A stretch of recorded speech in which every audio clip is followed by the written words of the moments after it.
6.5%, was it? Is that what the current odds are of the Stanley Cup? Well, and if you look at the round-by-round progression, the Stanley Cup favorite is the Vancouver Canucks.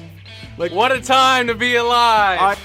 Talking you through every goalie controversy, scoring slump, and draft lottery bust, this is the C4 Podcast on CanucksHockeyBlog.com. Here they are, the best starting lineup we could afford under the salary cap. Chris, Matt, Anna, and Adam. Welcome to another episode of the C4 Canucks Hockey Podcast, brought to you by the Full Press Coverage Network and CanucksHockeyBlog.com. I am Chris at Lightforce, joined virtually, not by Anna.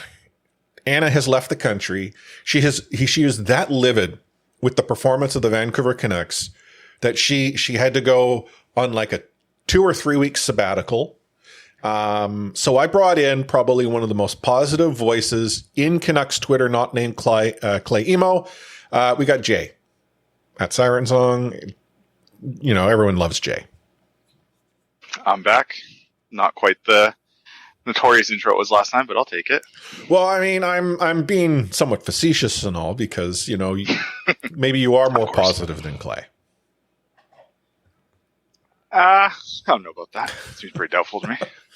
But no, thanks for subbing in for Anna. I mean, she is out of the country. That's legit. Whether or not she's lived with the Vancouver Canucks, I do not know. We'll have to ask her upon her return. But apparently one of her friends decided it was a good time to get married. And yeah, she is, I think it's South Africa, I think. Oh, that's a long one. Yeah, I mean, it's not like a couple hour flight. She went for the full meal deal there. And I'm trying to think, I don't know if I actually ever asked her how she would have got there, but like I would presume, I don't know, is there any direct flights to like Johannesburg out of Toronto? You have to go through Europe, I believe. I know my brother-in-law used to work on rigs there offshore for a while, and he had to go through Europe to get there every time. Well, yeah, I mean, that would probably be most logical because I mean, there is a possibility that maybe there's a direct flight between, you know, somewhere along the eastern seaboard and Johannesburg. Like I can see that. I just don't feel Toronto is significant enough. But then I don't know. We're small potatoes here in Canada and all that. But no, it's not a flight path podcast. Yeah. Well, you know, the other thing I thought we could do is because the Vancouver Canucks performance has been so weak is we could talk about that college football game that just wrapped up. I don't know if you saw the score. I did not. The TCU game? Yeah, spoiler alert, TCU did not win. They did get points on the board, though. What was the final? 65-7. Jesus. Okay. Like that's I had it. It's not in any sports sport. I had it on, like it was more like background noise. And I think every time Georgia touched the ball, 7 points just got put on the board. Like it was like all they had to do is just touch the ball. There's 7. And then, you know, TCU didn't get that same, you know. A lot of Seahawks fans paying attention to that with Jalen Carter and the Canucks picking 5th overall. I know a lot of Hawks fans are big interest in Jalen Carter. Yeah, you know, how about that? Making the playoffs because the Detroit Lions play to win the game and getting Denver's first round pick.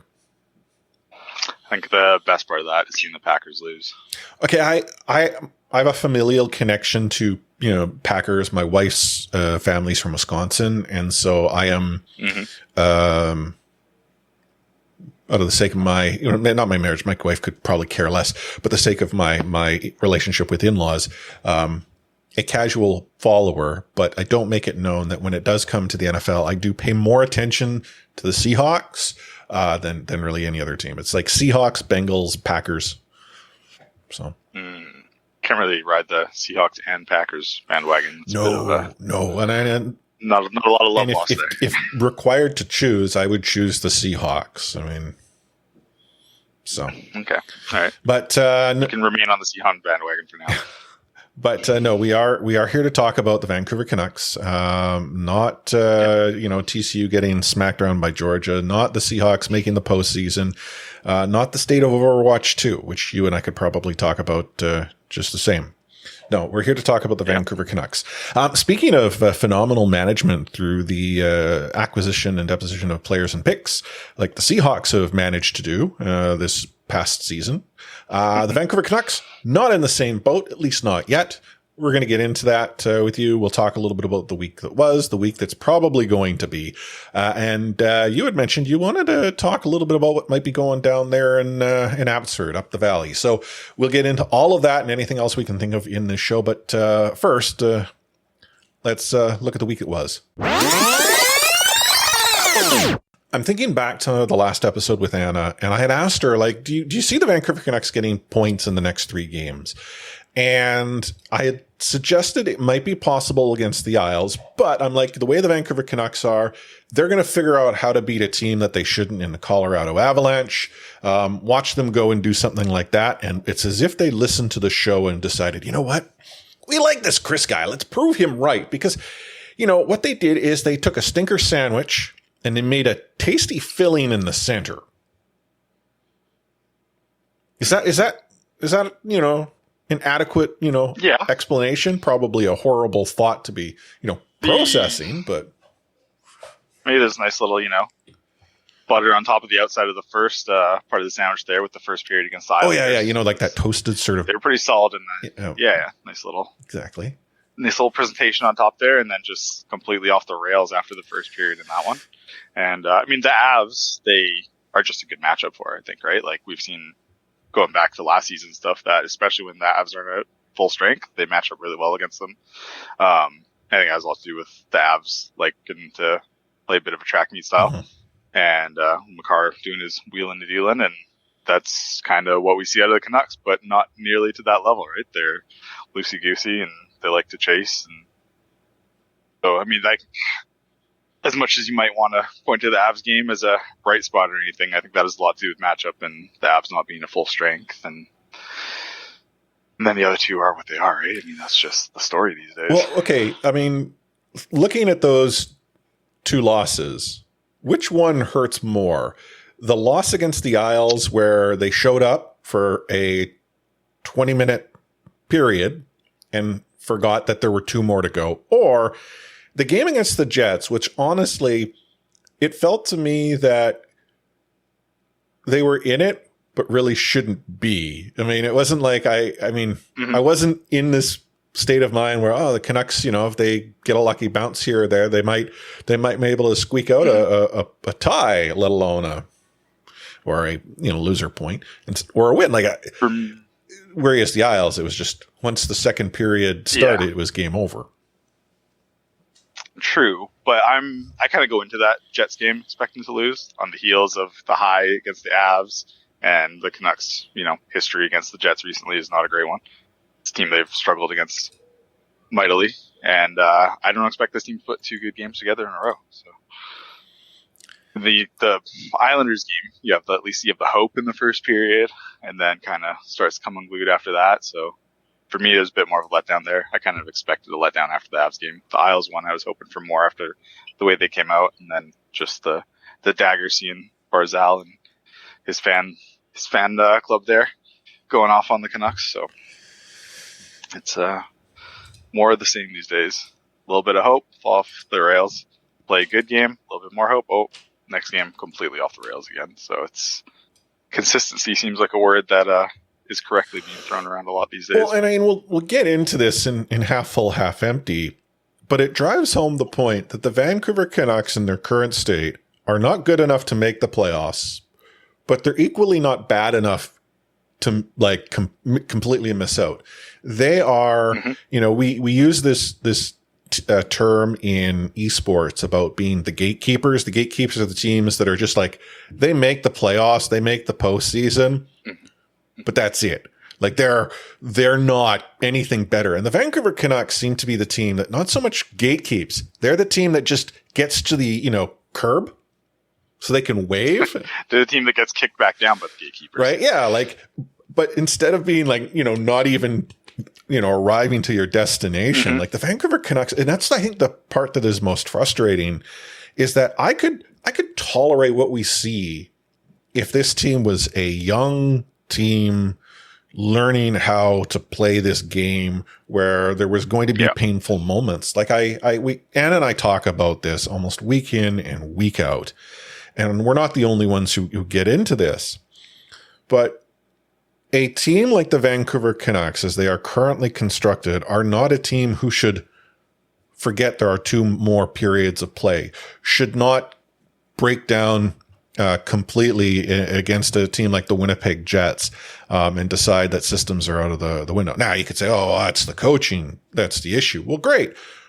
Why is Bruce still behind the bench this season then? Because if it's a coaching issue, you would have made that change the off season or early. No, I mean, it's just a reinforcement of everything that is wrong with the Canucks as an organization. And my, oh my, I mean, there doesn't seem to be any out. But hey, again, if this was a young team developing, there were going to be growing pains, I could live with it. Because you have to. Yeah. I mean, it's part of the process of building up, right? You got to go through the growing pains to get there. But this team's not being run or managed or paid in a way that's about building towards something. It's about the right now. I mean, it's like going back to, not to beat a dead horse, but the JT contract and everything, it just doesn't jive with where the point in the cycle that they're in, whether they like it or not. And to go back to the coaching thing, I mean, if it was a coaching thing, didn't we have that conversation last year? And that's why Bruce is here in the first place. Well, so to me, the coaching thing just isn't relevant anymore when you're talking about the long term. No, I'm not like where you should go for with this. That was more in response, because there are those who like, oh, it's a coaching issue. Like, look, Jim came out and said they had a horrible camp, and who's that on? Yeah, you know what? I won't disagree. The coach might be responsible for that. But the coach is also not the guy who's bringing in the players that, this roster is being built with, and ultimately has to work with what they are given. Like, Travis Green, you and I talked about this when you joined last, and how, what did Green do with the roster that he was provided?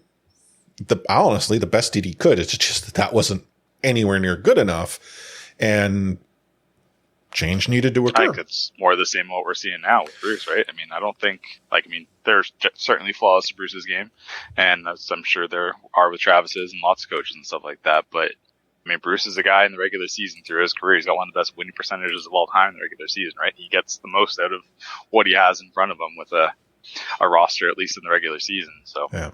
I mean, there are definitely flaws that coaching can help and things like that this team, but I mean, we're at major roster surgery point years ago at this point, I feel like. It's major roster surgery years ago is probably the truth of anything in front of us. Yeah. Like, we had, oh gosh, now I'm completely forgetting his name. Frank Corrado. Sorry. If Anna was here, she would have oh yeah, this is what Frankie said. But that should be all over. Yeah. But when Frank had joined us and I had asked, what should have occurred? And I mean, he was straight up like, Canucks fans are smart. You give them a plan. You say it's going to take 2 or 3 years, and hey, there will be pain. They'll be like, you know what? We're going to hold you to that. And they'll accept the pain. Now, if you expedite the thing and you change the plan, they hold you that too, which is why, in the context of the previous regime, when it's like, oh, today, we're just 2 years away. We're just 2 years away. No, you can't continue to go back and revisit.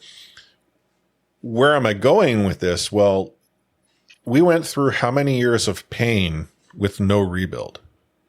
And now we're, as a fan base, not able to tolerate the pain of a rebuild. Like, I'll admit, I'll be upset if the Vancouver Canucks continue to be as mediocre as they have been for the coming seasons. But if it's mediocrity because they are, hard pressed against a cap with bad roster decision after roster decision. Yeah. That, I don't know if you saw on Twitter tonight, Raffy gets upset, like when people are negative about the Canucks. He actually said, I'm not going to watch the Canucks in the first period. And if, they don't turn things around, it might not be the first period and second period. Like, this is a positive guy who's like piecing out on the team. We're talking about Raffy. Yeah. No, it's dark days. We're going as a decade. We're going basically through Bo Horvat's entire life cycle as a Canuck, and we're here at the point where we're seriously talking about moving on from him without any, actual real level of success during, that trade was supposed to be something that kind of gave them a future piece and reset things a little bit, had something to help build the next generation of success with. And I mean, they've brought in some nice pieces since then, but we're here at, Bo's 28 now, heading to unrestricted free agency. And we're going to watch his entire career go by with, 2 rounds of playoff hockey? Yeah.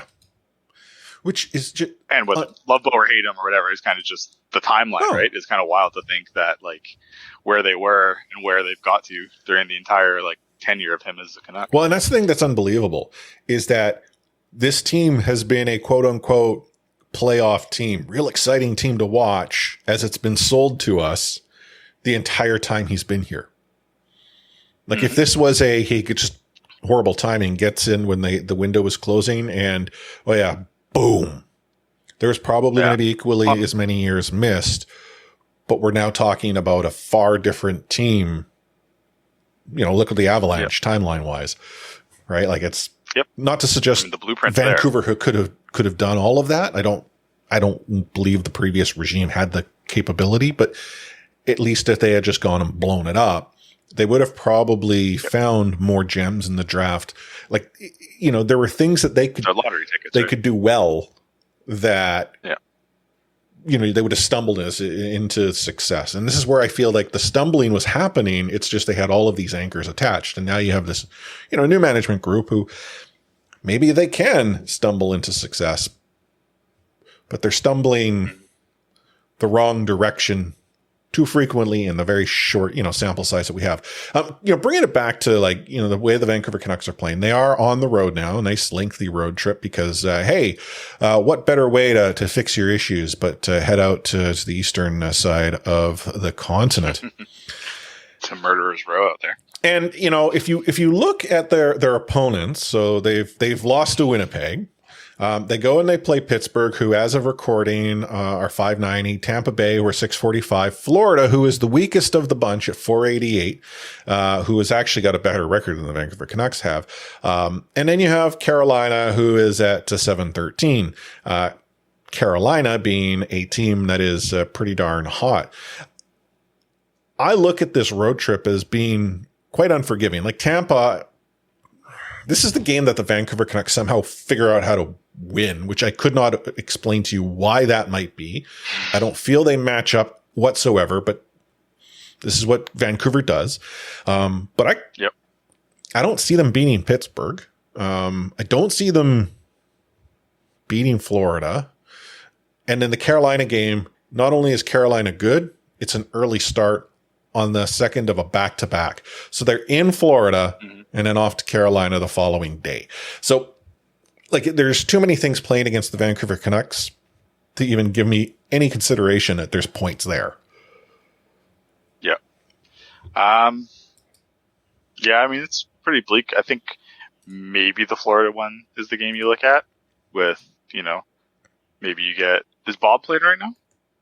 I think he is. I don't know. Him and Knight are alternating, right? If you get Bob in that game, maybe, there's some hope. Spencer Knight, maybe a little bit less, but it's a pretty rough road trip, but this team's going to do their Canucks thing probably, and they're going to win enough that the losing won't actually help anything. They'll win just enough for the losing to, not be helpful in terms of a Dard goal. And I fully expect them to come back with a decent but not good enough amount of points off the trip. So 3 points. And just keep repeating the cycle. So they'll get 3 or 4 points out of a possible 8. Yeah. On those games. Actually, if we include the Winnipeg game, which is part of this road trip, arguably there are 10 points to be had. And I think 3 or 4 is what the Canucks do. 3 or 4. Yeah. That'd be fully expected by me. Maybe you get an overtime game out of Tampa or Pittsburgh and pick up, a win against Florida and then get caved in after you're coming off a high of a win and by Carolina. That's just what they do, right? And, there are those of you listening who are like, why are you so down? Why are you so negative? Is there not a glimmer of positivity? There is. And this is, we'll get into a little bit in Half Alive News, talk about sort of players and movement and what have you. But, we're seeing positivity out of the production that we're getting out of Bo Horvat this season. Like, we're getting playoff Bo during the regular season. But it's not going to matter when he's not a Vancouver Canuck, because Menko, what a phenomenal find. And I think the Vancouver Canucks were smart in signing him to the contract that they did. Problem. Can't afford him. It'll be great to see him potentially perform this way or not in another jersey next season. Like, it's, you know, oh, well, maybe Besser's starting to refine his game. Well, this is a player who's not going to be in Vancouver. Like, I think it's quite clear that, you know, at least at the, I don't know so much about management, but from what I understand, I mean, he's definitely not one of, you know, Bruce's favorites. And it doesn't sound like management's entirely high on Besser. He's not a Rutherford style player, right? Like, they're historically going back to Pittsburgh and Carolina and stuff. Rutherford's, you know, cheap speed on the wings, build down the middle. You know, wingers are kind of not the priority for the most part. And they love speed, right? All those guys you think they find in Pittsburgh, the Russ, the Sherrys, the Tyler Kennedys and all that stuff, they find cheap wingers with wheels, and Brock doesn't really fit that mold. So if he's not lighting the lamp, I mean, someone's got to give at some point. Yeah, exactly. I mean, and like, whether, you know, they're going to rebuild or not, someone's got to give money wise at some point too, for somewhere, right? Just to, whether it's, you know, tear it down and build it back up, or it's keep pushing forward. Like, something's got to happen cap wise this summer to really make anything happen in either direction. Like the NHL finds a few extra $1 billion just kicking around in a forgotten bank account or something like that. Yeah. You know, and sort of the other point I was trying to stress is these points, these 3 or 4 points out of a possible 10 is, well, yes, that's not good. It's not bad enough to catch up to the likes of San Jose, St. Louis. I hadn't really looked at the standings sort of at the bottom. Like, I was looking more division, because the Vancouver Canucks, I think the other parts, they're within a, you know, distance of that last wild card spot in the West. No, they're not. Well, there's way too many teams. Okay, no, but like, you know how Vancouver figures out this string together this stupid run at the most inopportune time, like just before the trading deadline or something like that. This happens.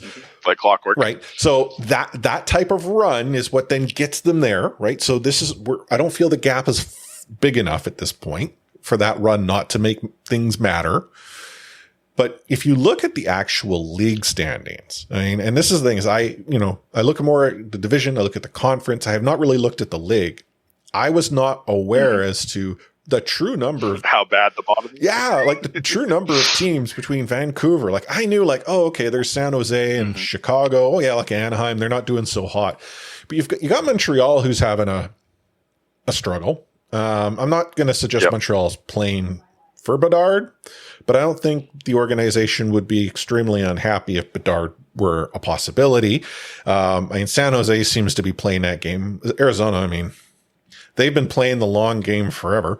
Anaheim, like Columbus is down there. I mean, at this point, Anaheim's just that's a whole other. Can anyone catch up to Chicago?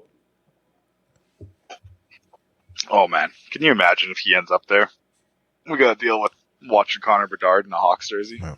And I someone might say, well, Chris, St. Louis isn't doing that horribly. Well, they're I think they're starting to try and push that direction. Yeah, I mean, like if you look at sort of the goal differential, while St. Louis is, above, let's say, a Buffalo Sabres team slightly, Buffalo has very positive goal differential for where they are in the standings. They're plus 18. That's not a horrible team. That's a team that's big than gatekeeping. St. Louis, their -16 goal differential, like they're probably more frustrating than Vancouver happens to be at getting these additional points. But again, they aren't, trending so hot. So again, it's just so many teams at play. And if there was ever a, conversation to be had about, well, who's a stud? Who's a real stud? Like, was this Bedard guy a real stud? If they happen to catch any moment that Team Canada played in the World Junior Tournament, and if you just happen to watch his, post game interview on the ice when it's like, no, it's not about me. It's about this team. I'm not talking about me. We're going to talk. It's like, holy smokes, this kid, he's saying all the right things. He doesn't need this PR training. He like, yeah, the next Connor. oh man. And I mean, I've come, I said this last week. I have come to the understanding that there is absolutely no way that Connor Bedard is a Vancouver Canuck. The Canucks aren't going to win a draft lottery if they had a position to do so. Never going to happen. If the only way the Vancouver Canucks could arguably get first overall is that they finish the absolute worst. And even then, I'm still not confident because the lottery is never played in the Canucks' favor. But at least, well, even now with the new rules, if you finish dead last, your most likely pick is third. yeah. So you have a 50% shot at third overall. No, but like, you know what I mean? Like, it's just that serves to play against them. Yeah, but at least the for sure. odds are like, okay, the percentage says you do have the best odds. Yeah. Right. Not to be accused of being positive or anything. The bigger thing, everyone looks at Bedard, but when the real reason you want to get to the bottom of the standings is to guarantee that you pick third, right? It's that you can't fall more than two, especially under the new rules, right? So, but I mean, either way, never going to happen on either front. Nothing that good could happen to the Canucks. No, never. Yeah. I knew. Enough of this. We've been negative. Let's get positive by going on half full, half empty. Mm-hmm. You're listening to the C4 Canucks Hockey Podcast, brought to you by the Full Press Coverage Network and CanucksHockeyBlog.com. Take hitting out of the game. You can't hit anymore, so don't do it. The unsportsmanlike conduct, I want to get an explanation on that. No kidding. Because how do you get suspended for unsportsmanlike conduct? Plus interference. There's no interference there. He had the puck. Now, Madison never ever did that before. Now, why did he do it? And that because he was mad. Well, your early favorite for the Calder Trophy, that's for sure. Elias Pettersson, you might even say your early favorite for the Hart Trophy. Just to get back to your question, Elias is going to play plenty. He's going to get a lot of power play time. And, yeah, I'm concerned about our offense. We lost 200-point players, and we've got to find a way to score. I actually wanted to kick things off by talking about one of the, positive moments that we're seeing in Vancouver, and it's the performance of a player like Bo Horvat. Pat Morris happens to be in town, and the scuttlebutt is that the Vancouver Canucks might present another offer to Pat and his client in an effort to get him to stay here in Vancouver. But what's also continuing to come out is that the Vancouver Canucks did provide or present an extension to Bo that was like not much more than what he was making previously. This is, again, being prior to the start of the season, but also reinforcing that you're not that good. This is why we paid a guy like JT Miller. Like you have flaws. And Bo Horvat and his agent, why? Like, there's no incentive for us. We disagree with this wholeheartedly. And then what does Bo go and start to do in a contract year? Light him up. Yep. Now, the problem that the Vancouver Canucks face is that financially, I don't feel that they can present an offer that comes anywhere close to what Bo Horvat's going to get on the market. So that means they need to lean heavily on term or bonuses, like outright money you get regardless, which, we've talked about on this podcast many a times is horrible for the team in the long term. Or two, or those buyout proof contracts. Or three, he just loves Vancouver so much and he's buying into the system. Well, to go in the reverse, arguably he's had to captain a team that has had some dysfunction in the dressing room. That, okay, people are like, you're not in the locker room. I'm so sorry, but there are far too many people talking about the problems in the locker room who are close enough to that dressing room that they could outright hear what's probably going on in the dressing room through the door. So is that something you want to continue to be the captain of? Two,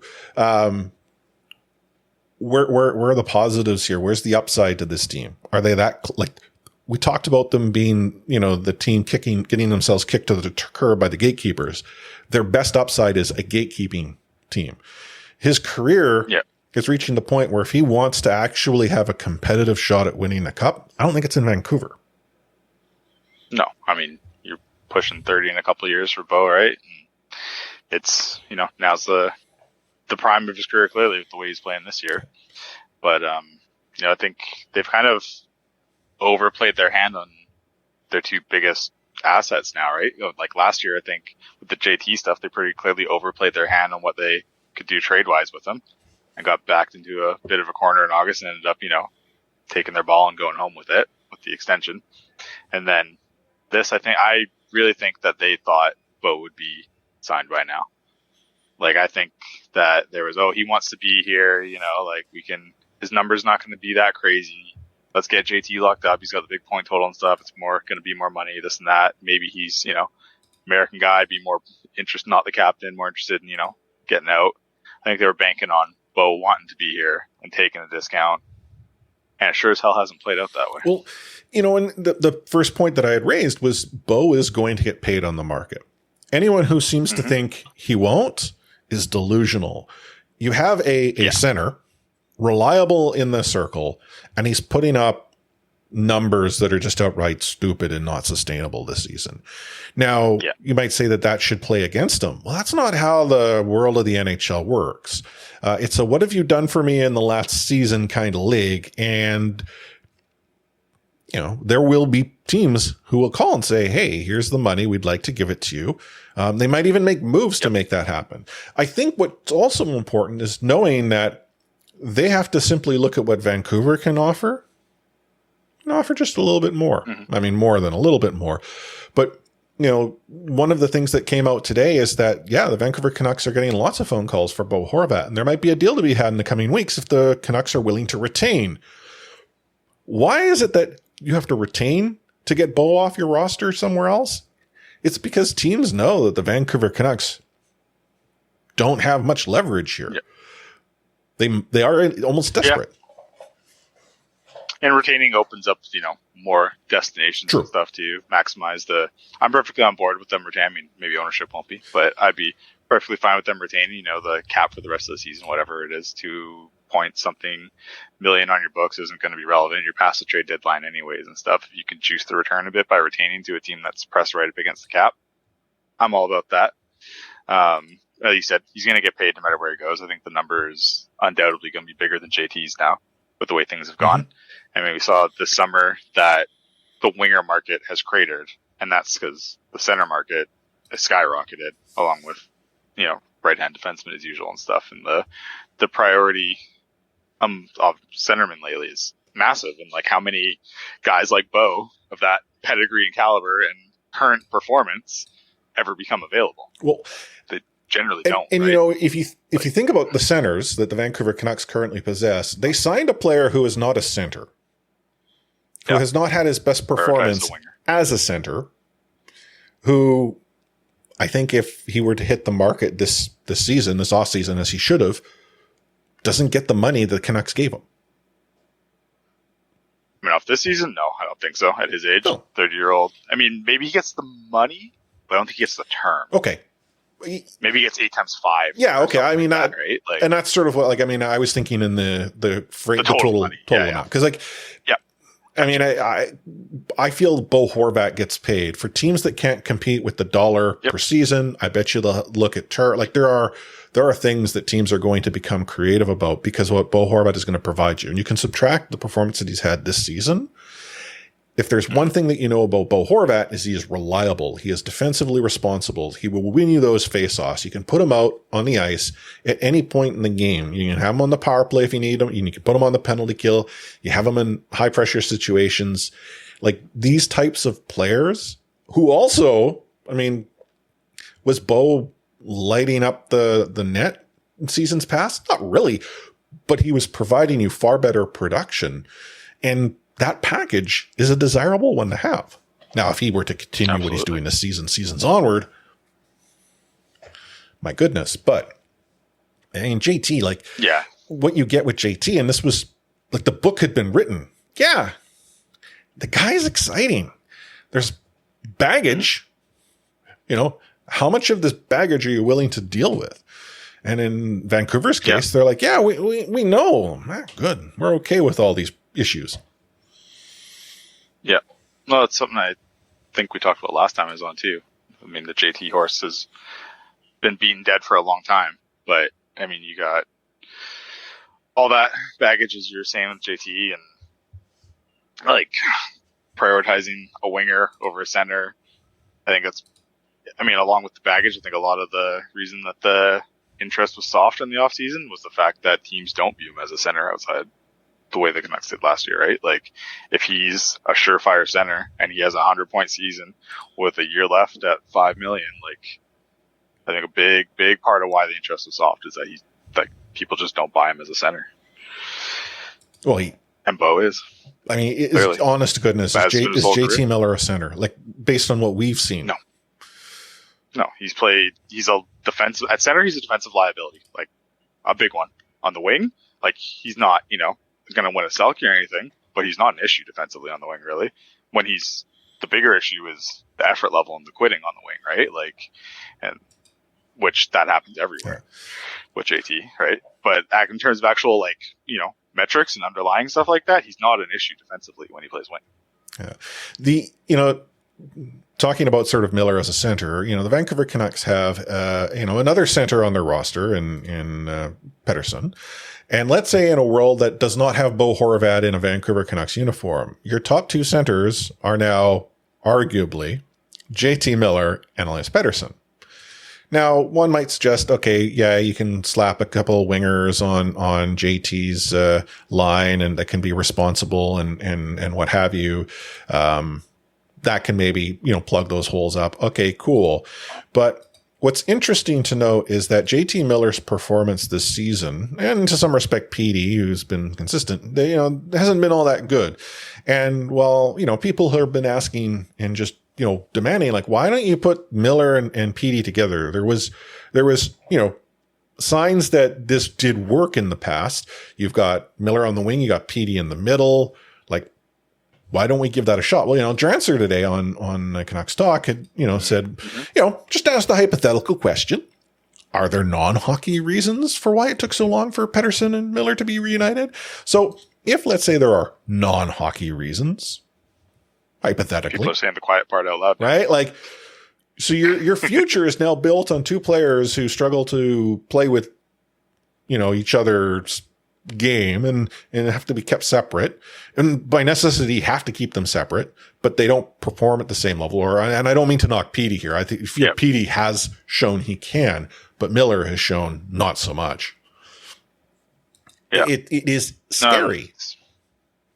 Absolutely. I mean, and makes like they haven't, I want to say they haven't played at all together under Boudreau until just like now being put back together. I think when Travis split them up last year, when they were, in the depths of the depths, and PD wasn't playing well and all that, was the last time they played together before this run that Boudreau's put them together for. And, with the success the Lotto line has had in the past and stuff, it doesn't, and the way things have gone and the things you hear, it doesn't take a rocket scientist to figure out, hey, your two best players who have had incredible success together in the past all of a sudden cannot play together?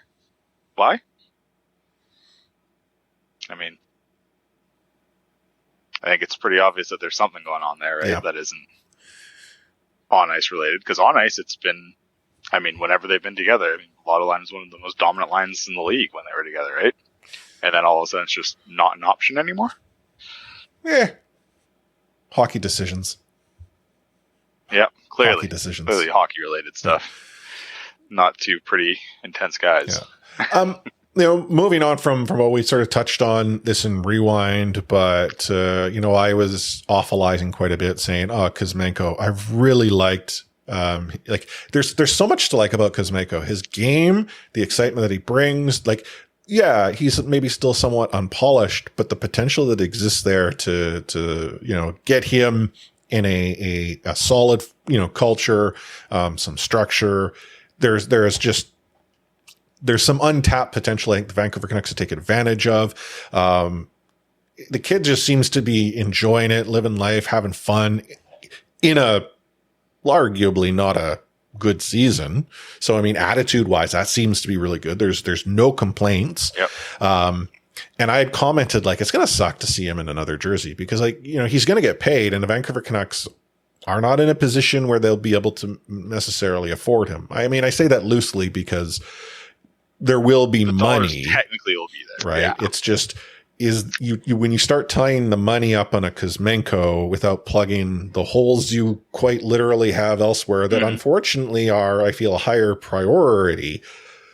You look at the amount of money they have tied in wingers already, right? Like, yeah, which is a market that has completely created. I mean, we saw Max Pacioretty move for literally nothing with a sweetener to get him out of Vegas. Yeah. So, Max Pacioretty's Max Pacioretty. Yeah, right? and so guys like that going for literally nothing. And you had messaged me, hey, I'm going to say this on the podcast, but I'd trade him. I mean, and I'm a fan. Like, I loved watching Kuz this year. He's been a treat, and the chemistry with Petey's great. The attitude's great. But you look at the timeline for the team, right? I mean, he's 27 this summer. So, are you winning anything in the next 3 years before he hits 30? Are you committing to someone beyond the age of 30, hoping that their game doesn't fall off? Who gets to answer this question of are we winning anything in the next 3 years? Does ownership get to answer this question? Does management get to answer this question? Realistically? Realists get to answer the question. Right? I mean, it sucks because, like, obviously he's great. And, like, I think honestly, like, you're just not in a position to take advantage of his prime years at this point. And I mean, like I said, like, we're years overdue for major roster surgery, right? Yeah. So you got a guy pointing up almost a point per game, heading to unrestricted free agency. You already have that kind of money tied up in your wingers.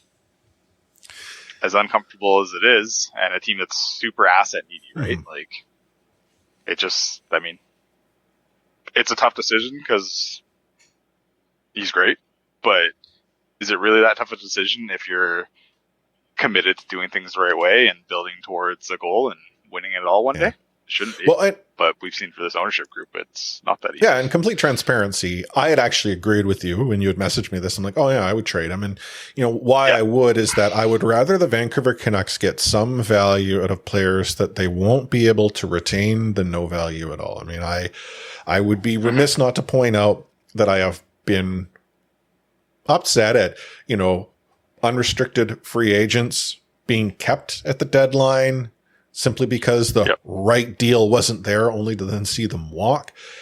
I get that you don't just go and give away the farm because, you know, it doesn't do any service to you as an organization for that next opportunity. But there are deals. And just because they're not the price that you want doesn't necessarily mean it's not what the market is willing to pay. And with a Kuzmenko, like, you know, I feel like that's a second round pick potentially from the right team. There might be a team if not more. Close. Yeah. Right. Like there might be a team that might say, hey, I've got a first rounder here, just a pick. I mean, these are things that Vancouver, I feel, can either do more with or potentially weapon themselves. Maybe he is, you know, someone you can dish off for a later round pick, but hey, we've got another player we'd like you to maybe kick the tires on. And you've got space, right? Like I feel he is sweet enough as an opportunity that there might be some flexibility or in turn as part of a broader package. But I ask you this, who on this roster would you say are the untouchables? I'll preface it with no one's untouchable. I mean, there's a price for Elias Pettersson. No. I mean, for me. If Gretzky can get traded, I mean, anyone can. Yeah. But for sure, I mean, there's a price that, you know, we as fans, I think, would accept, and the price that is actually going to get offered. I mean, to me, it's two names. I mean, pretty obvious ones. I would think it's Pettersson and Hughes. Although I do think there's a world where Hughes could make sense. Okay. As much as I adore him. But, so, I mean, I have to ask. The Fantasyland stuff with the Devils, obviously. Right? No. Like that everyone talks but, about. like, if Hughes goes, the Canucks have problems on their blue line with Hughes in the lineup. Yeah. So, what is this world you envision that the Vancouver Canucks could reside in where Hughes isn't on that roster? That's because that's the price of disposing of OEL's contract, which, I mean, doesn't help. Like I'm not thinking in terms. I'm not even attaching anything to like something like OEL to the idea of it. I just think that they're like, I mean, and it's crazy to say because like he's, in my opinion, the best defenseman the franchise has ever said. But I don't think you quite hit that completely untouchable level with him. Well, I don't like, but just like I'm not against the premise, but with like of all the problems that the Vancouver Canucks are faced with, yeah, I would actually rate Hughes as more untouchable than Petey. To me, because I mean I've been a Petey fanboy since. I'm not knocking Petey. Like he's and, untouchable in my books too. Yeah, no, I get that. But to me, hockey just revolves around the franchise center. Like, you don't win with that one. Like, you just don't. And, I mean, I guess you could say that for about the franchise defenseman too. But I feel like you see blue lines with a lot more patchwork groups than you do first lines. Right? I mean, the Penguins had Letang when they won, so sure, I mean, there's your proxy for that. But the rest of that group's not all that wildly impressive. Tampa is clearly just, I mean, their blue line's stacked, so that doesn't help my argument at all. And to be clear, like, I'm not saying like you move Hughes for the sake of it. No, the price is right. Just to go down the fantasy EA Sports La La Land, you got the two Hughes brothers sitting in New Jersey. They have a pretty special right-handed defenseman prospect that we saw play real well against Canada at the World Juniors, and Simon Nemec. I mean, I'm not completely against the possibility of it as much as I do love Hughes in his game and stuff. There's, and like cap space too, right? Like that in all these trades and stuff. Like if you want to open up space, get a monstrous return, reset your timeline a bit. Yeah. I mean, see, this thing, like to me, a trade of Hughes or a trade of Petey is I'm pushing the red button and everything is for sale. And it's going whether, like, okay, like I can accept that as painful as it might be, but I want to go off the rails just a moment when we talk about sort of like the crazy deals. Did you happen to catch the trade in the dub between the Kamloops and Everett? Yep. I saw someone comment a lot of pieces. I saw someone comment on Twitter. It's like, this trade is the type of trade that you would see in EA that someone is always trying to pull off, and eventually they do. And if you as a listener don't know about this deal, so the Everett Silvertips, a junior A team in WHL, sent two Kamloops, two players, a defenseman, Olin Zellweger, and a forward, Ryan Hofer. Now, in return, Everett is getting four players, forward Drew Englert, defenseman Caden Hamill, defenseman Ryland Pierce, forward Jack, I think it's Bacher.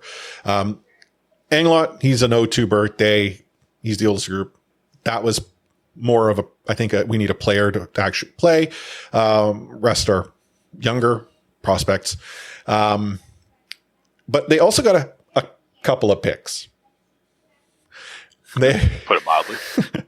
They, in this upcoming draft, Kamloops has sent to Everett their first round pick, their second round pick, and their fourth round pick. Next year, they're sending their first round pick, their fifth round pick. In 25, they're sending their first round pick and their third round pick. And in 26, they're sending their first round, a second round that is conditional, and a sixth round pick. I don't know what the condition is, but let's be honest. When you don't make the deal without that condition. When you're sending 10 picks and 4 players to a team for 2,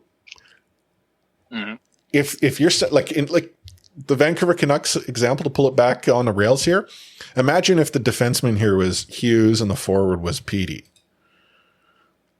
That's the haul. I mean, right? Like, I mean, there's no way you'd settle for anything less. Yeah, no, those CHL trades are wild, right? I mean, it's weird because, like, I mean, Hofer is an overager, right? He's 20, and so he's not even going to be in the league next year. No, it's Zellweger. Yeah, actually, Zellweger will be in the NHL next year. Olin Zellweger probably should be in the NHL this year. The Ducks he would hurt their chances of tanking. Right? Oh, no team does that. But CHL trades are just something else. Yeah. Like those. Here's a couple guys, give us 30 draft picks, please. Yeah. And, the draft in the CHL is nothing like the draft in the NHL. I mean, the parameters are significantly You only different. have a couple years of control. Right. Like it's a whole different ballgame. Generally teams, while they do well out of the draft, they don't build themselves, completely with the draft. Whereas in the NHL, well, you can't build a team with the draft. The draft is still very important when you are not in your wide open window, or maybe you are a team who is in the wide open window and is still able to go and draft, which those are the scary ones. The other, point that gets raised is the Vancouver Canucks have sort of proven that their goaltending situation maybe isn't as sound as they had hoped. Spencer Martin and Colin Delia have not performed maybe as well as people would have hoped they would have, in the absence of Thatcher Demko, who is clearly not right this season prior to getting hurt. Yeah. I think a lot of people actually just completely missed the fact that Demko had surgery in the offseason. Well, I have to ask you this question because, it's not been clear as to what the surgery happened to be for, nor was he fully recovered. He was fully healed, or like the verbiage has been, it's an interesting way to approach it. Yeah. Like it's, if I was a betting man, I'd put money on it was something between the knee and the hip, like based on the way it's been talked about. But as the team, ex-goalie, so why would you sit on this? Yeah, this is just more of the NHL moving towards the if we don't have to tell you by rule about injuries, we're not telling you. I know, but still, you're getting to the realm of, AAV saying it was a body injury, right? Yeah. Like it's almost too far to that extreme. Like, goaltenders well, you think especially have hip injuries. during the struggles, they would have, pointed it as an excuse at least, something to buy a little bit of air in the room, talking about Demko's play and stuff, that he's coming off surgery, we're working back to, 100%, like he's fully healed, but there's some things that take time to work through, and he's our franchise guy, we're committed to him, blah blah blah. But it's just been oddly quiet in the front. I honestly think a lot of people don't know he had surgery in the offseason. Well, but I think that feeds into the fact that they were so obtuse about it, and when it started to sort of come to light, they were still very obtuse. Like, Kevin Woodley's provided a lot more information than the team has about it, right? Mm. Well, and even then, I think to that, Woodley has said it's not the hip again that like he had issues with in college and stuff, right? It's a different thing than that, and I believe, I've heard him talk about it being something that isn't workload or like recurring related. It's just something that happens, and so he has kind of played it down a bit, but clearly there's, well, given his play this year, something's not right with him. Exactly. Now, presuming he now gets the time to get right, because I don't feel he's back on skates now. I don't know if he's actually even thrown on the pads. He's with the team, but I don't think he has pads on yet. If he was, it was going to be like this week he was putting pads on. And also, I don't think this injury has to do with that surgery. I think this injury you clearly saw. But I don't think it was like that was where the injury was, and he, in that moment hurt the same thing again or whatever. Yeah, it was a different injury. I would ask, is it possible that whatever he had been dealing with contributed? The only personal experience type of thing I can talk to is I broke my ankle, and after that, I used to wear a canvas brace on my ankle to provide that additional support. So when I blew out my knee, what the orthopedic surgeon actually felt may have occurred is that stress that should have gone into my ankle had nowhere to go, and it went up to the next available joint.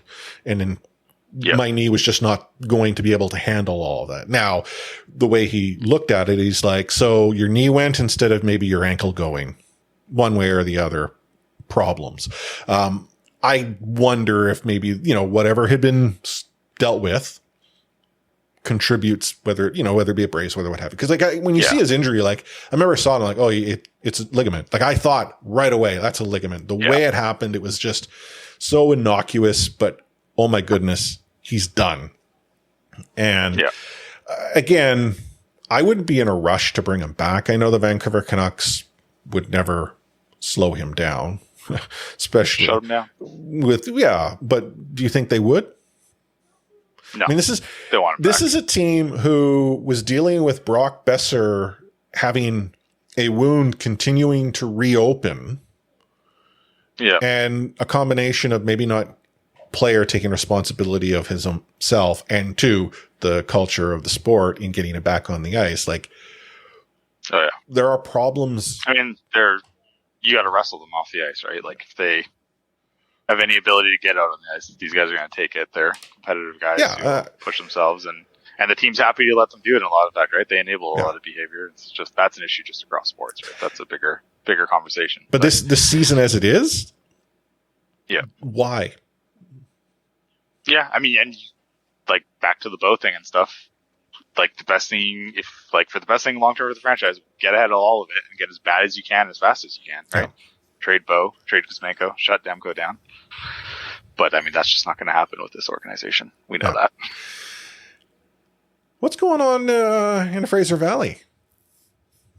Normally Anna's here to talk about it, but I don't follow the baby Canucks. I only sort of comment about them as being, you know, a team that exists.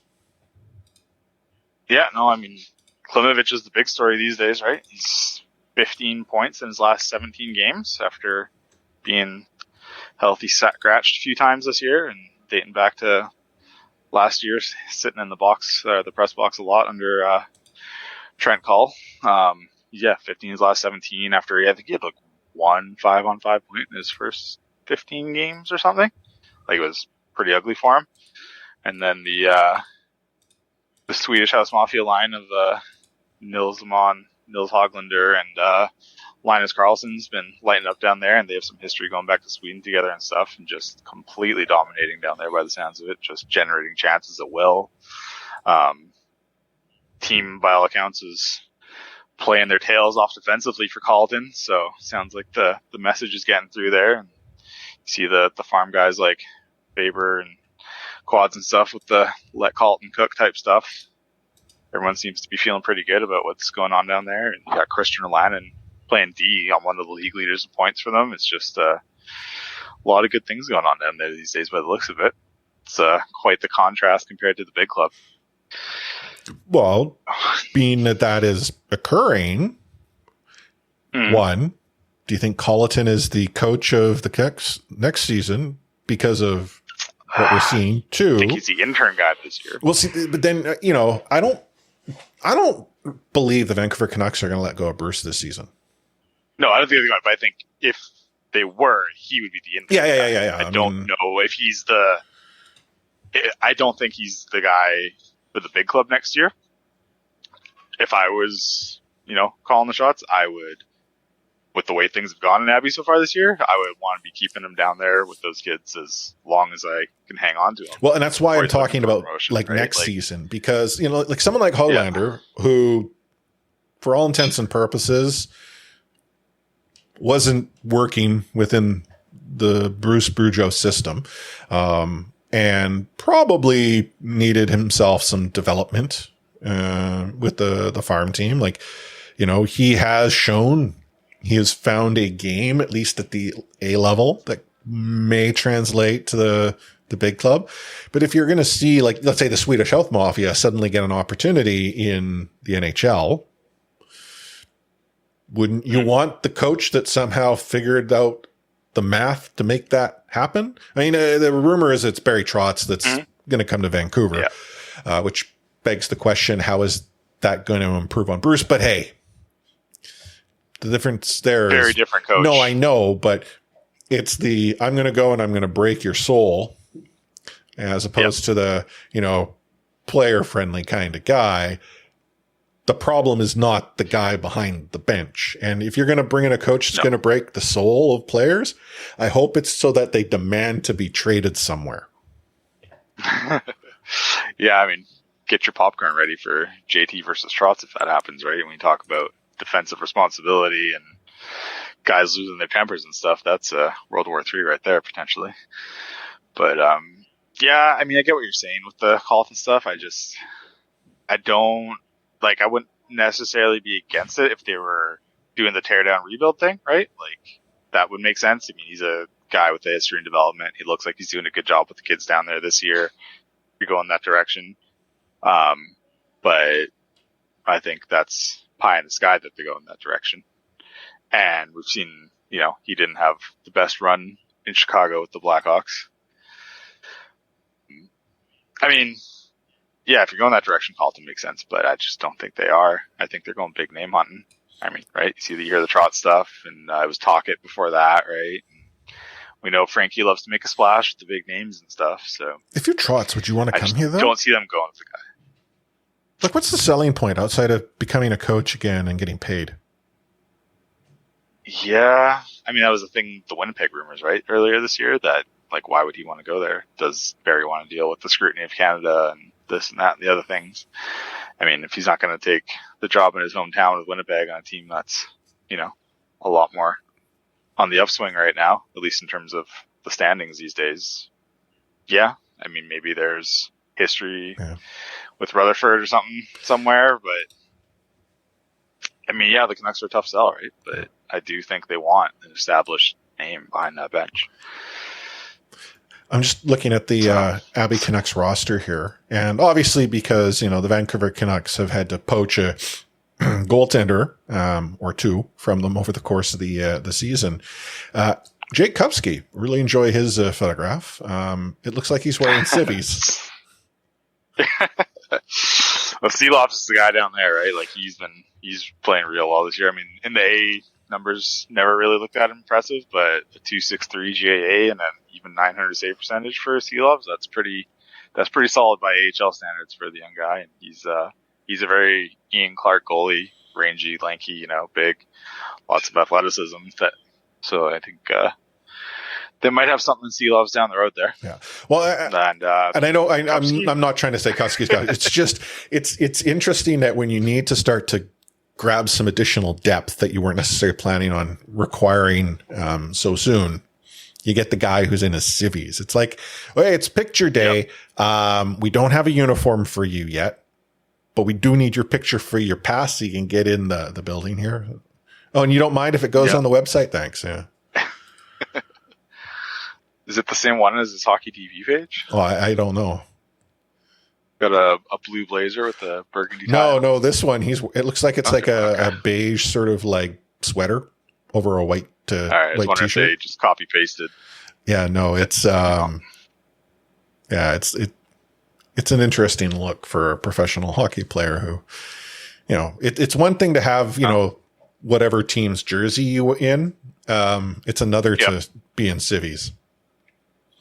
So yeah, I'm not too familiar with them. So is there much previous history there? It's all ECHL before this year, right? These are his first two AHL games with the Abbey Canucks. Yeah, I mean, so I only know his name because I happen to be on the Abbey website right now. So yeah, not a lot of goaltending depth. I mean, Stilov said this year has more than he's played 23 so far. He had 11 career AHL games before this year, so they're just rolling with what they got down there right now, given the lack of Delia down there.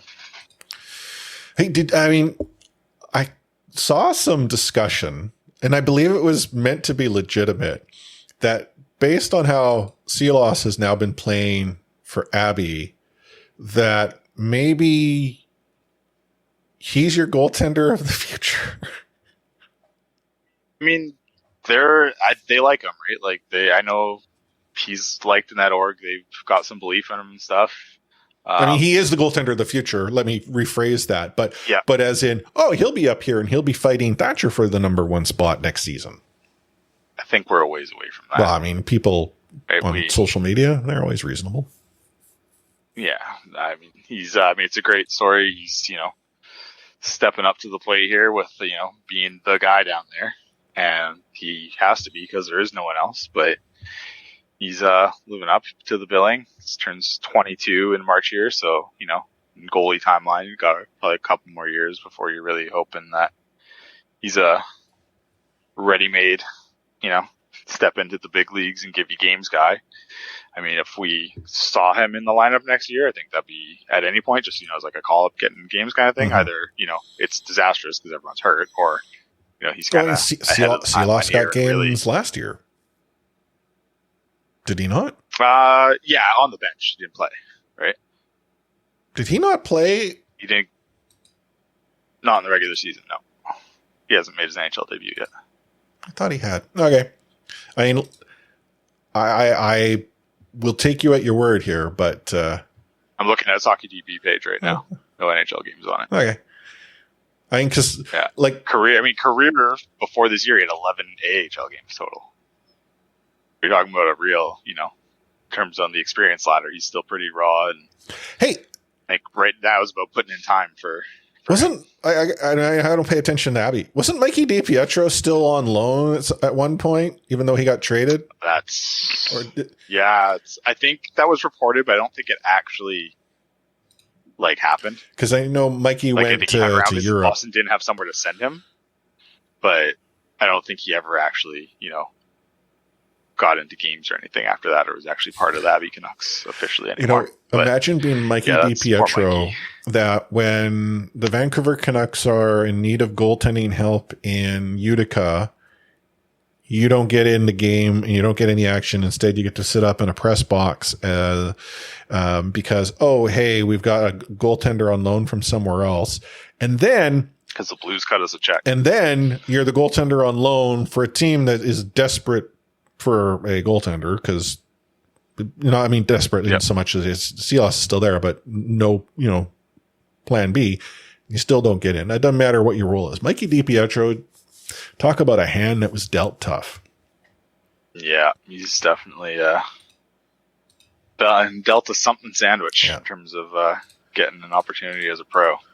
And it's tough. By all accounts, he's just, one of the good guys, right? So, hate to see it. And I don't know if he would have had a much more significant impact as a goaltender, but as far as his career has gone from a development perspective, the Vancouver Canucks, they did him dirty.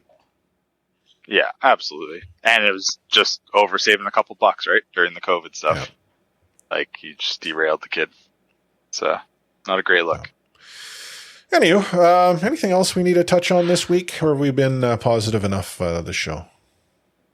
Oh, positivity's flowing through me, my guy. I can tell. That's why I got you on the show. I felt, Anna and I brought it down a little bit. We needed to add some levity to the show.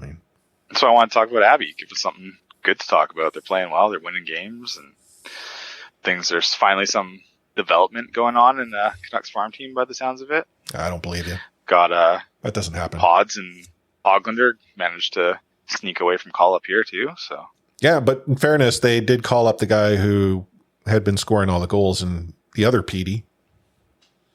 Yeah. Not PT, Lane. PD, but yeah. Yeah. So and now he can't get in the lineup. It happens. Yeah. What can you do? But here we are at the end of a show. Thanks again for tapping in for Anna, who, again, as I let off the top of the show, was so livid with Vancouver Canucks, had to go on a few weeks sabbatical around the world. Yeah, thanks for having me. No problem. We'll have you back again when it's always a treat. We need some more positive, conversation about the show. Yeah, I think at this point, Anna's just avoiding me. Yeah. That could be.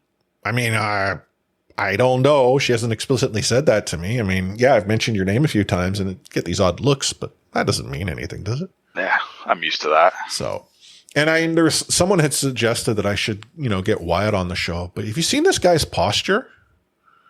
It's got horrible posture. I just can't have someone with that horrible posture on the podcast. Outside of the fact that, our podcast hates their podcast. Is they still making a podcast? I don't know, actually. I don't pay TTP's just MIA. I don't pay attention to the one podcast that we've been feuding with for forever because they know what they did. So what can I say? But we'll be back again next week. Anna's still away. I believe we're going to have Chris Faber joining the show again. He seems to join us, once a year or twice a year, more often or not, when Anna's not here. And I kind of feel that Anna arranges Faber in place of her, thinking I need the help. which might be true and people probably didn't like is. this week. There's an upgrade next week. Well, whatever. I enjoyed this week. I mean, could you see me? Hey, Faves, we're not going to talk about Canucks this week. I didn't think any positives. What are your thoughts on the state of 5v5 on Overwatch? I don't know if I don't know what type of a gamer he is. It's an upgrade. Definite upgrade. But, would he get into that with me? Been carrying Wyatt in that lately, speaking of Wyatt. Wyatt's in Overwatch? Yeah. Been playing some Overwatch 2 lately with, the boys like to play Resurgence, and there's no Resurgence in Warzone 2. So interesting. Been an Overwatch break. He's a filthy diva one trick who needs a hard pocket. So, oh, I know a tank like that. Yeah, you guys might have a couple things in common when it comes to how you play Overwatch. Could you imagine Overwatch 1 with him and I? I mean, you'd have to make a choice. No, the feeding would just be incredible. But no, I mean, with our show, we talked about it last week. We relaunched our supporter program. It is on Buy Me a Coffee, BMAC as we call it, not to be confused with BMAC to Canucks fans, Barry McDonald, but BMAC, Buy Me a Coffee. But with NNI, it's about the pints. You can join in and sign up either on an individual basis, where you're just like, hey, I'm going to buy you a couple of pints, or on a recurring basis, a monthly. And if you happen to commit for an entire year, it is essentially 2 months free. But right now, if you sign up before the end of the month and either commit to the monthly, or I believe it's you buy 2 pints, so $10, you get an exclusive C4 sticker. I will mail it to you. I just need to make sure that you give us your address. I have put that question in, and the one person who signed up said, don't need to mail it to me, which is interesting. Are you not wanting said sticker? Or am I somehow getting it to you some other way? So, I mean, that's cool and all, but I want a sticker. But stickers are cool. Yeah, sign up, get a sticker. Go to support.c4podcast.com and you can sign up, get a sticker. It's like the new logo. It's all laser cut. It's very fancy. Awesome. You can find us obviously on all the social media platforms. Twitter, which probably won't be all that active because Anna's gone. We're at the C4 Podcast there, and then obviously our website, c4podcast.com. But get involved in the conversation in Discord at discord.io/C4 Podcast, where Jay will chase you away. And if you don't get chased away by Jay, you get to enjoy the Winty banner, talk about food, games, prospects, the fact that Connor Bedard is only ever going to be a dream and nothing more. Come tell me how wrong I am. Right. But yeah. Any final words of wisdom for all the listeners there, Jay? This is life as a Canucks fan. Doesn't get better. You signed up for it. We're all in this together. This is true. You're in it for life. If you want to go in and follow Jay on Twitter, he is at jhammer_87. That is J, just the letter J, and then hammer_87. He will follow you. You will follow him. You'll get into an argument, and at some point in time, one or the other will block you. That's just what happens in the cycle of Jay. Surprisingly, I have not yet blocked you. I know you try, but I don't want to give you what you want. One day. We'll get there. Don't worry about it. But on behalf of Jay and myself, Chris at Light Force, and the missing in action, but maybe listening to the show in absence, Anna Forsyth, 84603, signing off this episode of the C4 Canucks Hockey Podcast, brought to you by the Full Press Coverage Network and CanucksHockeyBlog.com with We Out.